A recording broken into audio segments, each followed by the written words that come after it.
Amén.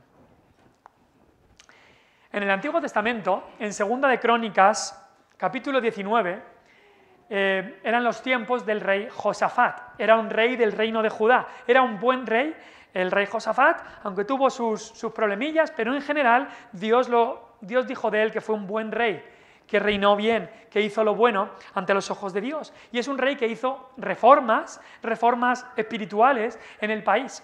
Y en Segunda de Crónicas 19, versículos 6 y 7, Josafat el rey fue a hablar con los jueces de Israel, con aquellos que tenían que juzgar quién hacía lo correcto, quién tenía razón, con aquellos jueces, y le dijo a los jueces en Segunda de Crónicas 19, versículo 6, mirad lo que hacéis, porque no juzgáis en lugar de hombre, sino en lugar de Jehová, el cual está con vosotros cuando juzgáis. Sea pues con vosotros el temor de Jehová, mirad lo que hacéis, porque con Jehová nuestro Dios no hay injusticia ni acepción de personas. Este rey le dijo claramente que con el Señor no hay acepción de personas, no hay favoritismos. Entonces ellos como jueces no debían tener sus favoritos, que si tengo que juzgar entre mi favorito y el otro, pues siempre este va a ganar el juicio, porque es mi favorito. No debían hacer así porque Dios no hacía así. En Deuteronomio 10, versículo 17, Dios ya había instruido a su pueblo en el Pentateuco, diciendo, porque el Señor vuestro Dios es Dios de dioses y Señor de señores, Dios grande, poderoso y temible, que no hace acepción de personas, que no hace distinción de personas, que no es que si este me da un dinerito, este ya tiene mi favoritismo. No, Dios no hace así, ni toma cohecho, así que los jueces no debían hacer así. Y esto es algo que se enseña en la palabra de Dios ya en el Antiguo Testamento, que Dios no hace acepción de personas. Y esto es muy importante, porque incluso a Pedro, que conocía al Señor, que conocía a Cristo, que había sido instruido por el mismo Cristo, a Pedro le costó darse cuenta de qué implicaciones tenía esto de que Dios no hace acepción de personas. Y Pedro en este capítulo se da cuenta de que esto significa, si Dios no hace acepción de personas, eso significa que el Evangelio también debía llegar fuera de Israel. Que Dios no hace distinción, que no hace acepción de personas, significaba que la palabra de Dios iba a llegar fuera de Israel. Y esto es algo grandísimo, lo que ocurre aquí en Hechos 10.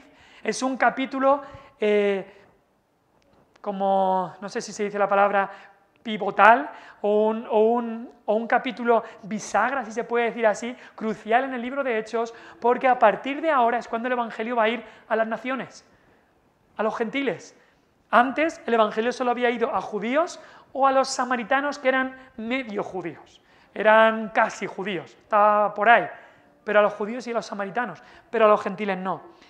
Y por eso esto es algo muy importante lo que iba a suceder aquí. Y si tú y yo, que no somos judíos, alguien vino y nos predicó el Evangelio, eso es porque Hechos 10 está en la palabra de Dios. Eso es porque a partir de aquí el Evangelio comenzó a ser anunciado a los que no somos judíos. Creo que ninguno de los que estamos aquí es judío. Yo no sé si teniendo el apellido Bernabeu, creo que tiene ascendencia judía, pero no creo que sea judío para nada. Pero no somos judíos y hemos recibido el Evangelio. Y esto comenzó en Hechos 10. Porque Dios no hace acepción de personas. No tiene un país o una nación favoritos. Este país es como que Dios tiene predilección por un país más que por otro. No. Dios le muestra a Pedro que Dios no tiene una región favorita, una etnia favorita, que son como su debilidad y les permite todo. No. Dios no hace distinción, acepción de personas.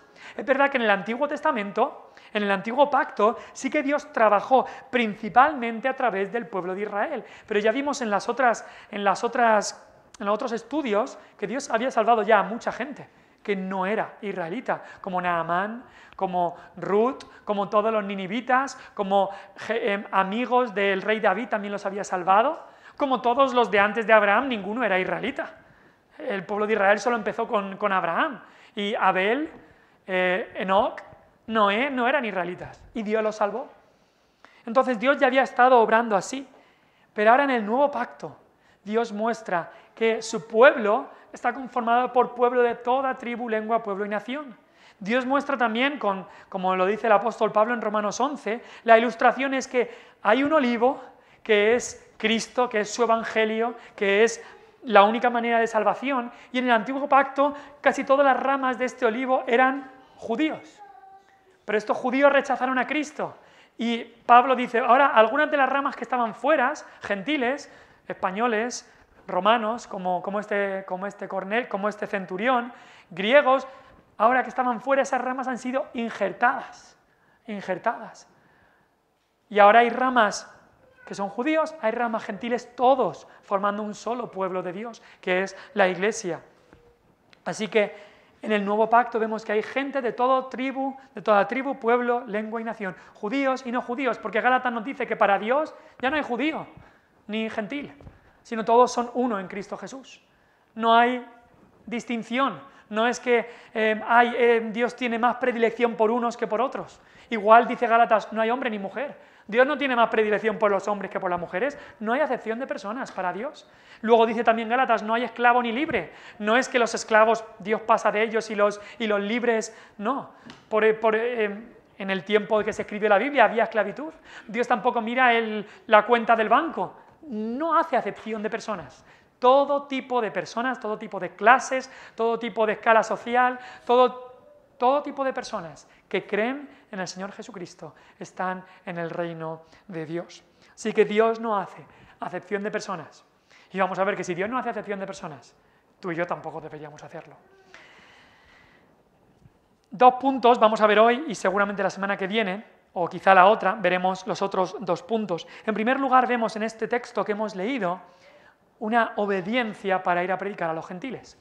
Obediencia para ir a predicar a los gentiles, la obediencia de Pedro. Ahora, nos dice que Dios le había mostrado esta visión, que ya hemos visto las otras semanas, esta visión de los animales, de todo tipo de animales, limpios y sucios o inmundos, y Dios le dice, de todos puedes comer. Y Pedro no se lo creía, Pedro es un poco terco y torpe ahí. ¿Qué es esto? Pero, versículo 23, Dios también le habla directamente a Pedro y le dice, quiero que vayas con estos hombres. Y Pedro obedece. No sé si ya había entendido todo lo que estaba pasando, pero obedecía. Y eso es importante, simplemente un paréntesis aquí. Aunque no entendamos todo lo que nos dice Dios a través de su palabra, debemos obedecer. Debemos obedecer. A veces dices, Señor, pero es que yo no entiendo cómo el obedecer a tu palabra, a lo que tú dices, va a obrar para bien. Bueno, obedece. No tienes por qué entender todo el plan de Dios para obedecer la palabra de Dios. Así que, entonces Pedro, haciéndoles entrar, los hospedó, versículo 23, y al día siguiente, levantándose, se fue con ellos y le acompañaron algunos de los hermanos de Jope. Es curioso que Pedro está en Jope, esto ya lo hablamos un poco la semana pasada. Pedro, su padre se llamaba Jonás. No es el Jonás del Antiguo Testamento, pero su padre se llama Jonás, igual que este profeta del Antiguo Testamento. Y Pedro está en Jope. Y Pedro, hay algo que no quiere ir a donde Dios le ha dicho. No sé si Pedro pasó por el puerto de Jope antes de ir para allá y vio un barco ahí. Y quizá en su mente, no sé, esto me lo estoy imaginando, y quizá en su mente puede haber pensado, Jonás hace 800 años, cuando Dios le dijo ve allí, cogió el barco y se fue a otro lado. Pero Pedro no hace eso. Pedro, hijo de Jonás, no coge el barco para irse a Tarsis, sino coge el camino para ir a donde Dios le había mandado. Estando justo en la misma ciudad que fue Jonás, él obedece a la palabra de Dios. La canción de los niños dice, Jonás no hizo caso a la palabra de Dios, y podemos decir aquí, Pedro sí hizo caso a la palabra de Dios y fue a donde Dios le había mandado a ir. Ahora, vamos a ver que la obediencia de Pedro fue también una obediencia con sabiduría. Un detalle que nos dice aquí el versículo 23, dice, y le acompañaron algunos de los hermanos de Jope. Eso fue un hecho bastante sabio, porque Pedro no sabía lo que se iba a encontrar, así que él quiso que fueran algunos cristianos judíos que le acompañaran a esto que Dios le mandaba. En el versículo 45 nos dice que estos hermanos de Jope eran fieles de la circuncisión. Así que eran cristianos judíos. Claro, todos los cristianos hasta ahora eran judíos. Estos cristianos judíos de Jope le acompañaron. Y vamos a ver que fue crucial que ellos estuvieran allí, para que lo que va a ocurrir aquí en casa de Cornelio no solamente fuera Pedro el único testigo presente, sino que hubiera otros testigos allí. Y también luego Pedro en el capítulo 11 tiene que explicarle a la iglesia lo que ha ocurrido, y estos 6 hombres le ayudan para eso. Así que fue una decisión muy sabia. Dios no le había mandado eso, o sea, Dios le había dicho que él fuera, no le había dicho si tenía que ir solo o tenía que ir con gente, y en la obediencia a Dios. Debemos ser obedientes a Dios, pero muchas veces Dios también quiere que utilicemos el sentido común. Si Dios te ha llamado a hablarle a un vecino, pues quizá no es la mejor hora a las 4 de la mañana ir tocarle y decirle, Dios me ha llamado a hablarte. Utiliza el sentido común, utiliza la sabiduría del Espíritu para llevar a cabo la obra que el Espíritu te manda. Así que eso hizo aquí Pedro. Y es más, lo que hizo es una muy buena costumbre. Ir solo a veces no es lo más adecuado. ¿Te da miedo ir a evangelizar a algún sitio, a alguna persona, a algún grupo de personas? Pues trae a otros contigo. Jesús, cuando mandó a los 70 que fueran a predicar el Evangelio, ¿cómo los mandó? De 2 en 2. Y es algo sabio traer a otra persona contigo, ir de 2 en 2 o de 3 en 3 o ir con otras personas, hay gran sabiduría. ¿Y cuántas personas se han metido en problemas por querer hacer las cosas siempre solos? También en la multitud de consejeros está la sabiduría. Y así también eso puede ayudar. También en tener otras personas no cunde tanto el desánimo como cuando va uno solo. Y así que es algo sabio que si crees que algo, una situación donde vas a hablar la palabra, donde vas a testificar, donde vas a evangelizar, puede surgir problemas, pues lleva a otros contigo. Hay gente que a lo mejor está en las ciudades y va a evangelizar a un barrio peligroso, pues yo no le recomendaría que vaya una chica sola a un barrio peligroso a evangelizar. No creo que sería lo adecuado. Lleva a otras personas con ella, o un chico solo a evangelizar allí. O el caso, va un hombre, va a evangelizar a una mujer sola en su casa, pues no debería. Hay muchos problemas que podrían surgir, o mal testimonio. Lo lógico es que ese hombre, si está casado, lleve a su esposa, o que traiga a otros hermanos consigo, porque hay algo bueno, y es sabio en llevar a otros, como hizo Pedro aquí. También sirven de ayuda, de apoyo y de ánimo. Así que la obediencia de Pedro fue también una obediencia con gran sabiduría, de traer a otros hermanos con él. También vamos a ver que la obediencia de Pedro fue una obediencia, aunque lo que iba a hacer iba en contra de todas las costumbres que él podía tener. Lo que iba a hacer, había algo en su cuerpo, en su mente, en su corazón, que es que le era prácticamente abominable. Era algo que no estaba acostumbrado, que iba en contra de lo que él había hecho toda la vida, pero Dios le llamaba a eso. Y es más, cuando Pedro entra en la casa de Cornelio, mira lo que dice el versículo 28, y la verdad es que menuda forma de empezar. Entra en la casa de Cornelio y les dice, vosotros sabéis cuán abominable es para un varón judío juntarse o acercarse a un extranjero. Es como que entra a su casa y les dice, odio hacer esto. Es lo que menos me gusta venir aquí y estar con vosotros. Pero luego le dice la explicación.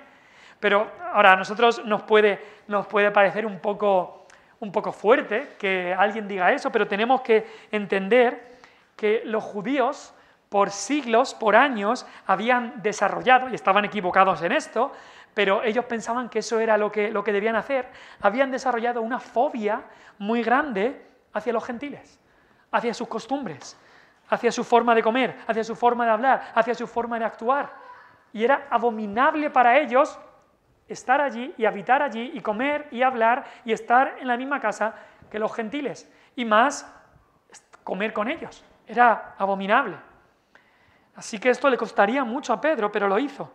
No era lo mismo que lo que había hecho antes, que era hospedar a los gentiles que venían. Eso era una cosa, porque al menos Pedro era el anfitrión, era comida que ellos podían comer, era todo en casa. Pero ir allí le costaba muchísimo, por todo ese odio que había surgido después de tantos siglos en la cultura judía en contra de los gentiles. Y podemos entender eso, quizá lo podemos aplicar a situaciones que ocurren ahora. Imagínate, y seguramente está ocurriendo, dos países que han estado en guerra y se comienzan a odiar esos países, a odiar, y uno de un país tiene que evangelizar a los de otro país. Y puede costar. Ahora en las guerras que hay, imagínate un ucraniano evangelizando a rusos, o un israelí evangelizando a gazatíes, o un gazatí evangelizando a israelíes, o un ruso evangelizando a ucranianos, o uno de un país que ese país entero odian a los de otro país, pero hay que ir a evangelizarles. Pues algo parecido puede ser estar ocurriendo aquí. Y en realidad era una fobia que los judíos tenían contra los gentiles.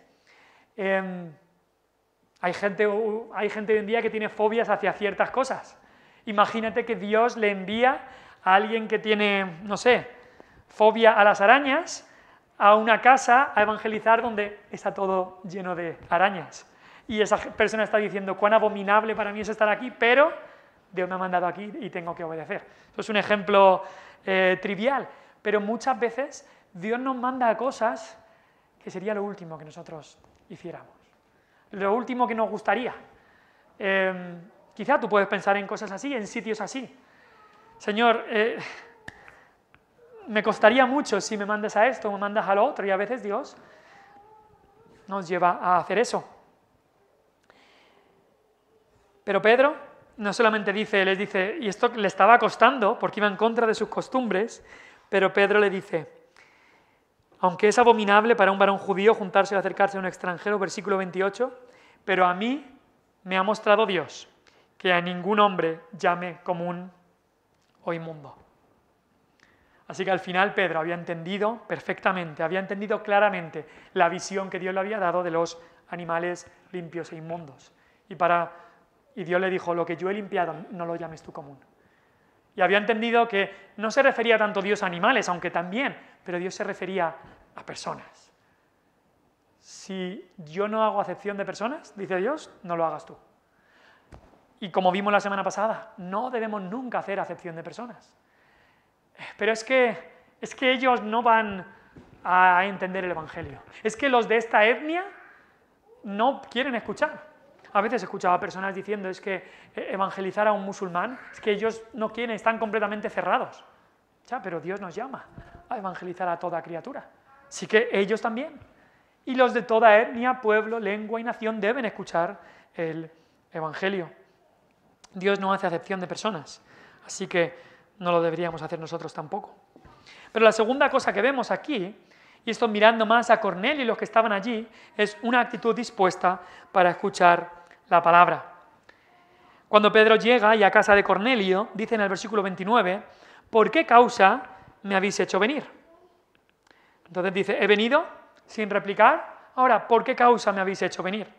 Y Cornelio entonces le explica la visión del ángel, que mientras Cornelio oraba y ayunaba, el ángel le había venido y el ángel le había dicho, tu oración ha sido oída, envía a Jope y haz venir a Pedro y él te hablará, versículo 32. Y le dice Cornelio, así que he mandado por ti, versículo 33, y tú has hecho bien en venir. Pero mira lo que dice el final del versículo 33, me encanta esta parte del versículo 33 porque revela cómo se sentía Cornelio y cómo estaban todos allí. Dice, ahora pues, todos nosotros estamos aquí, en la presencia de Dios, para oír todo lo que Dios te ha mandado. Preciosa frase. Y debería ser el deseo de cada uno de nosotros, de cada persona que va a escuchar la palabra de Dios, esa misma frase. Ahora, Señor, ahora todos estamos aquí, en la presencia de Dios, para oír todo lo que Dios te ha mandado. Vamos a ver un poco sobre la actitud que tenía Cornelio. En primer lugar, era una actitud que influenciaba a otros. Dice aquí, ahora pues estamos aquí todos nosotros. Versículo 33. ¿A qué se refiere con todos nosotros? Pues nos dice el versículo 27 que cuando entró Pedro, halló a muchos que se habían reunido. ¿Quiénes eran estos muchos? Pues versículo 24, un poquito más arriba. Dice que Cornelio los estaba esperando, habiendo convocado a sus parientes y amigos más íntimos. Me encanta el término convocado. Es un término que solo utiliza Lucas, o casi solo utiliza Lucas en el Nuevo Testamento, pero no dice que los había invitado a su casa. Os invito a mi casa para escuchar a alguien que va a venir a hablar sobre la palabra de Dios. No, no, no, os convoco. Es un término mucho más fuerte. Cuando te convocan a una reunión, te convocan. Tú deberías estar ahí. Pues así era la urgencia de Cornelio invitando a familiares, convocando a familiares y amigos íntimos a que vinieran a escuchar a Pedro.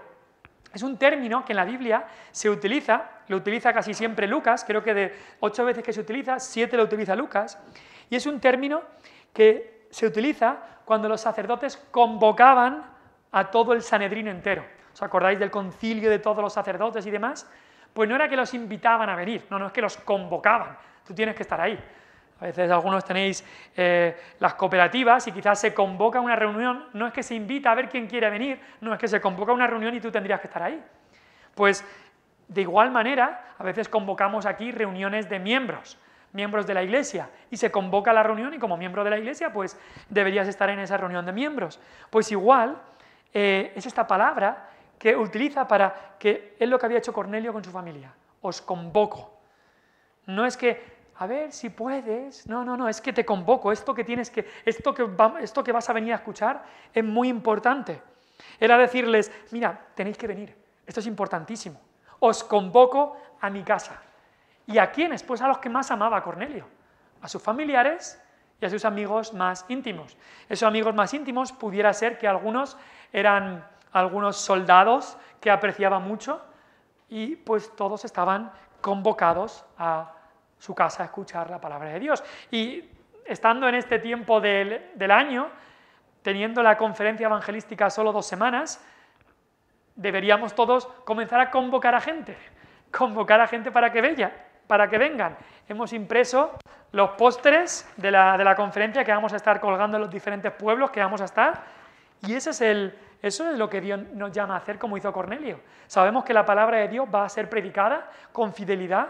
Así que lo que tenemos que hacer es convocar a gente, familiares íntimos que amamos, familiares y amigos íntimos que amamos, que deseamos que sean salvos, los convocamos. E incluso con algo de insistencia, como dice aquí, con amor, con pasión y con compasión. Sí que es algo que deberíamos estar pensando. Cornelio lo pensó y lo dijo y lo hizo claramente.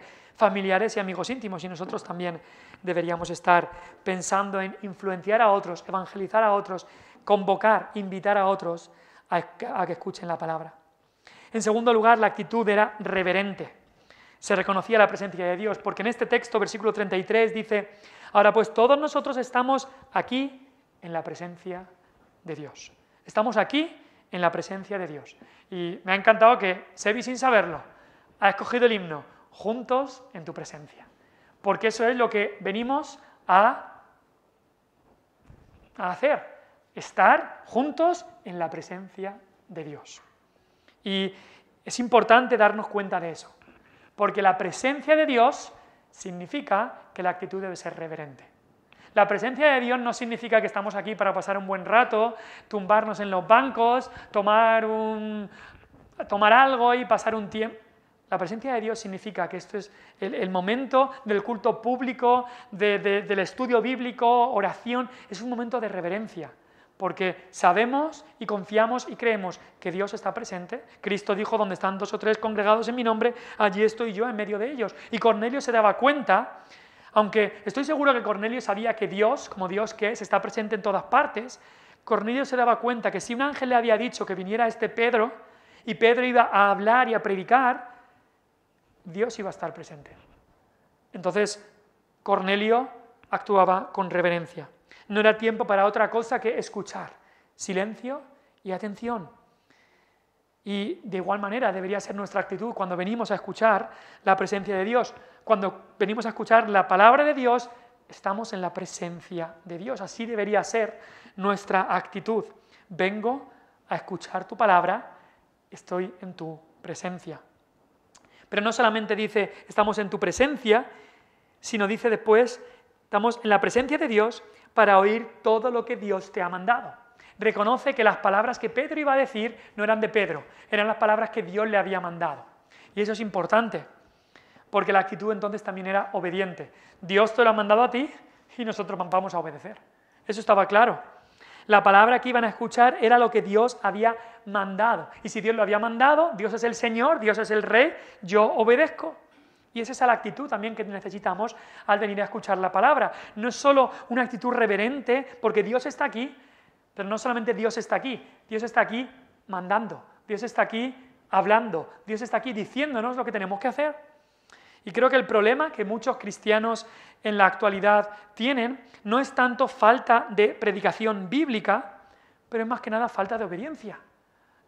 Están escuchando y estamos, me incluyo ahí, escuchando a veces cada día, a veces cada semana, varias veces, buenos sermones, buenas enseñanzas, buenos devocionales, y no es tanto falta de predicación sana, aunque es verdad que en algunas iglesias y en algunos lugares no hay predicación sana, pero no es tanto falta de predicación sana lo que hay, como muchas veces lo que nos falta es falta de obediencia. Podemos leer capítulos y leer capítulos y no obedecer lo que los capítulos dicen. Y debemos ser conscientes no solamente de que Dios está presente, sino de que Dios nos manda a ser obedientes. Y es lo mismo que dice Pablo en 2 Corintios 2:17. Es un versículo que me gusta bastante. Pablo dice en 2 Corintios, hablando de otros que eran falsos maestros, dice, no somos como muchos que medran falsificando la palabra de Dios. La verdad, hasta tengo que reconocerlo, hasta esta misma tarde no sabía yo lo que significaba la palabra medrar. ¿Alguien sabe lo que significa la palabra medrar? Yo no lo sabía. No, justo lo contrario. Medrar es crecer y hacerse más exitoso. Entonces lo que está diciendo es que estos falsos maestros crecían, se hacían más exitosos falsificando la palabra de Dios. La palabra medrar y falsificando es una palabra en el griego, otras traducciones, como la Biblia de las Américas, lo traducen por comerciar. Gente que comerciaba con esto. ¿Cómo comerciaba? Falsificándolo y ellos haciéndose ricos a costa de la Biblia. Entonces, dice Pablo, no somos como muchos que hacen eso. Medran, es decir, crecen, se enriquecen falsificando la palabra de Dios. Dice Pablo, sino que con sinceridad. ¿Cómo predicaba Pablo? ¿Cómo actuaba Pablo? Dice, de parte de Dios y delante de Dios hablamos en Cristo. Hay un libro del pastor Sujel Michelén, no lo he leído, pero el título es así, de parte de Dios y delante de Dios. Y eso es lo que es cuando se predica, cuando se escucha la Biblia, y es lo que reconoce Cornelio. Es la palabra de parte de Dios, como lo dice Cornelio a Pedro, esto es lo que Dios te ha mandado. Es palabra de parte de Dios, pero no solo de parte de Dios, es palabra delante de Dios. Así que no solamente cuando predicamos la Biblia, estamos predicando la Biblia que viene de Dios, de parte de Dios, pero es que cuando predicamos la palabra, Dios está presente. Así que eso le debería hacer temblar a muchos que no predican la palabra de Dios, porque están predicando algo que no viene de Dios y Dios les está viendo. Y Dios les está viendo. Así que ese debería ser nuestra actitud cuando venimos a escuchar la palabra de Dios, incluso cuando estás leyendo la palabra de Dios en tu casa. Esto viene de parte de Dios, una actitud obediente entonces, pero esto lo leo, esto lo escucho delante de Dios. Una actitud reverente también. Ahora, en esta actitud de Cornelio hubo un exceso que tuvo que ser corregido. Y leemos, y aquí vamos un poco hacia detrás, o sea, hacia los versículos anteriores, leemos que al entrar Pedro, el versículo 25, salió Cornelio a recibirle y postrándose a sus pies adoró. Nos dice que Cornelio adora. Ahora, no nos dice si adora a Pedro, o lo que estaba él era adorando a Dios, pero arrodillado allí, postrado delante de Pedro. No sabemos. Ahora, es algo fuerte, es algo también chocante, porque esto era un centurión romano, rico, poderoso, un centurión romano postrándose delante de un pescador galileo, lo cual, si piensas en todas las clases sociales que había en ese tiempo, esto era algo muy chocante, que no pasaría de ninguna manera. Esto era algo muy fuerte, que alguien con tanto poder y riqueza se postrara ante un simple pescador galileo, sin estudios, sin dinero, sin posición. Ahora, en eso también se estaba cumpliendo una profecía de Isaías 14, 25, donde dice que los gentiles, que no eran judíos, hablándole a su pueblo de Israel, se pasarán a ti y serán tuyos, irán en pos de ti, pasarán con grillos y te harán reverencia y te suplicarán diciendo, ciertamente en ti está Dios y no hay otro fuera de Dios.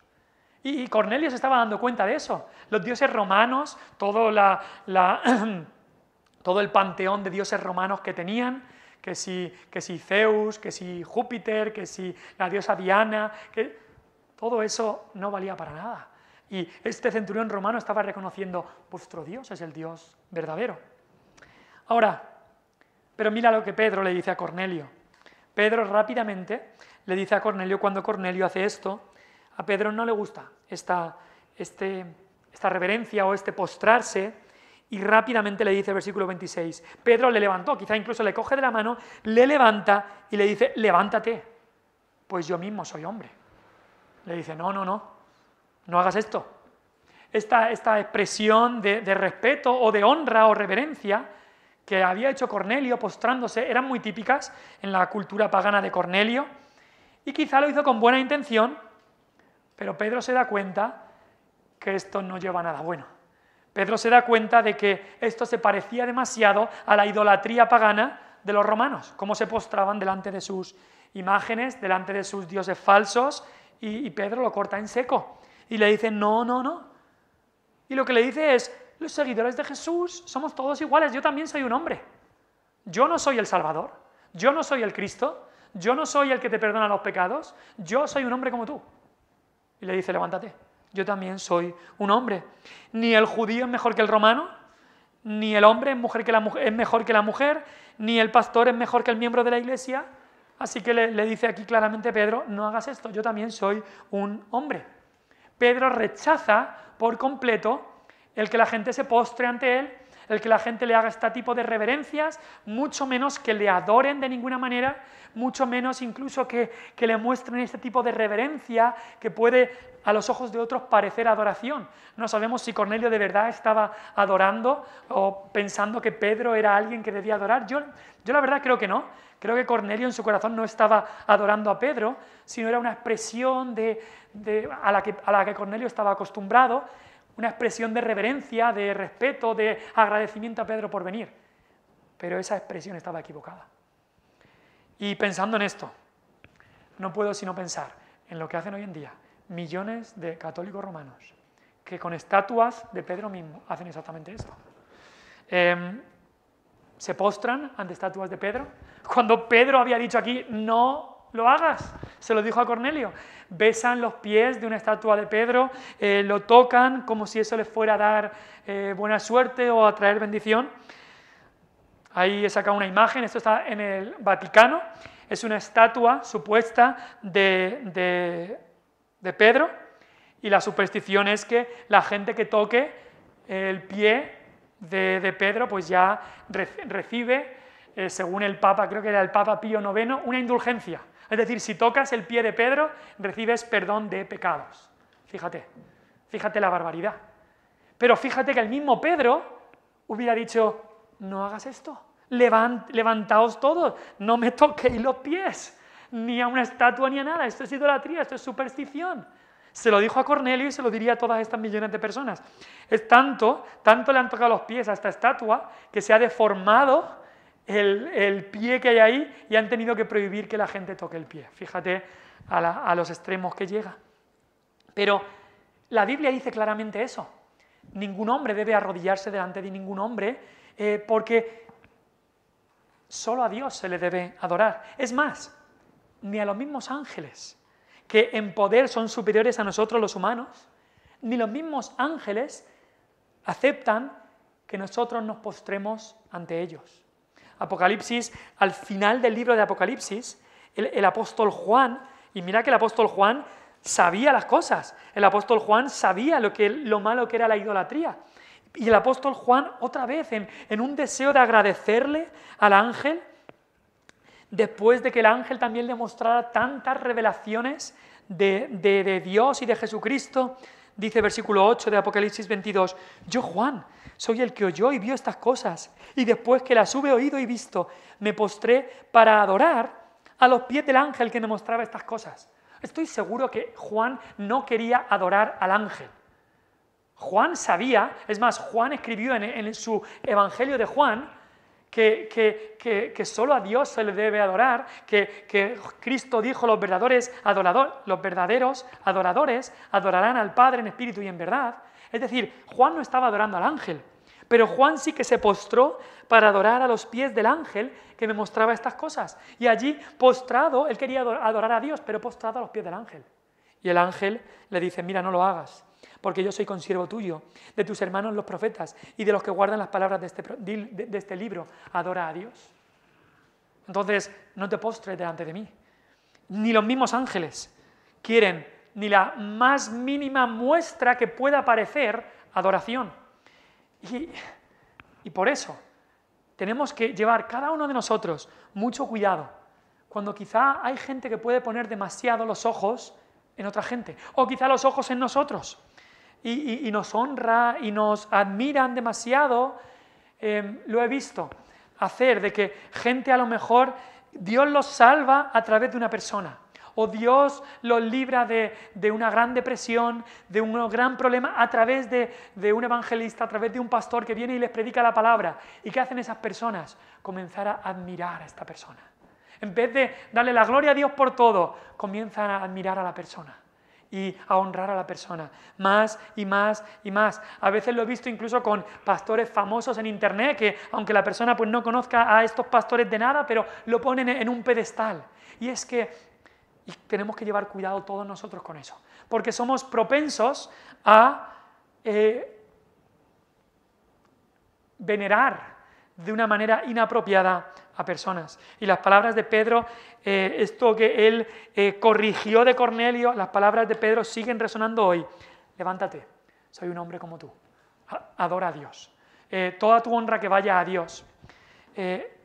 Cuidado con poner en un pedestal a las personas y que no te dejen, o que ese énfasis, esa admiración por las personas te quite el enfoque solamente que tienes que tener en Cristo. ¿Es bueno ser agradecido con las personas? Sí.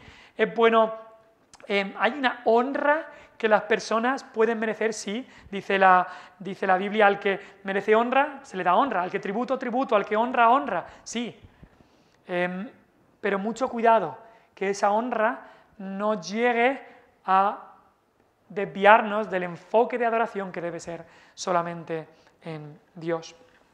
Así que la actitud aquí de Cornelio era una actitud correcta, dispuesta para escuchar la palabra, influenciaba a otros, era una actitud reverente, era una actitud obediente, aunque un exceso en esta actitud tuvo que ser corregido por el apóstol Pedro.